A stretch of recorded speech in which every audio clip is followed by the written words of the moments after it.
3,000 meters. Another very interesting middle distance race that you want to see at this point in time.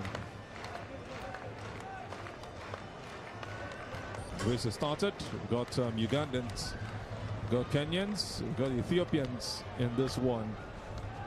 All of them are coming all out for this beautiful race. Taking it really slowly. Their technique is all mumbled up at this point. But gradually, you see the Ugandan leading the pack and checking the time from the start of the race. Just 200 meters into the race, actually. So 3,000 meters is 7.5 times round the track. We have the Ugandans here.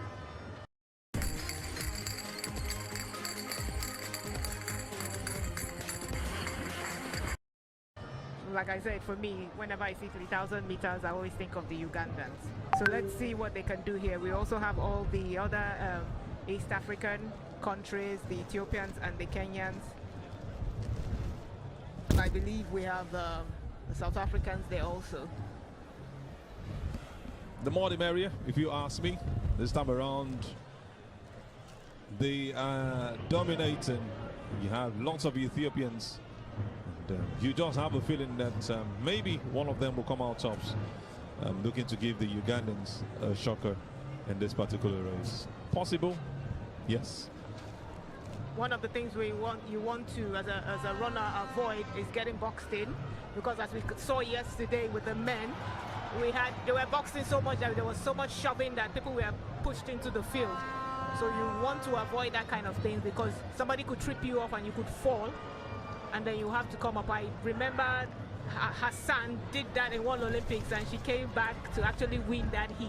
Anything is possible, but you want to avoid having to fall and having to now push to now catch up. Just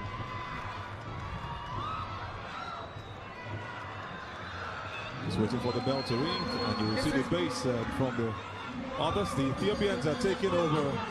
This is the last lap. We'll have the Ethiopians in the lead right now, with the Kenyan just behind.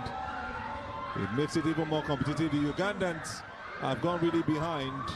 Looks like the ladies understand this race so well. But it's all East African, whether you like it or not. With one Ethiopian way back, just catching up gradually. Yes, this is where you see what each athlete is made of. Who has that final kick? Who has that final endurance to be able to take? Because once lactic acid sets in, you cannot move. So who has done the training, who has done the work, who has put in the effort to be able to do that final kick? Looks like we'll have our gold, silver and bronze medalists up front, but who wins it? You can hear the noise and the roars from the crowd. The Kenyan is still very much up there. The Kenyan is kicking, and we see the Ethiopian is chasing. The Kenyans will not allow, but it looks like the Ethiopian wants to take her long legs and overtake the Kenyans, but the Kenyan is not having any of it. She's not having any of it, and we have a winner in the Kenyan. What a beautiful race we've just seen. What a wonder, what a spectacle from that Kenyan. Shattering the last record we saw in 2019 and doing it beautifully with a time of 8.59, 8 minutes and 59 seconds. We're not so sure. It's also unofficial at this point to wait for the confirmation. But that's the woman, that's your champion for the 3,000 women on the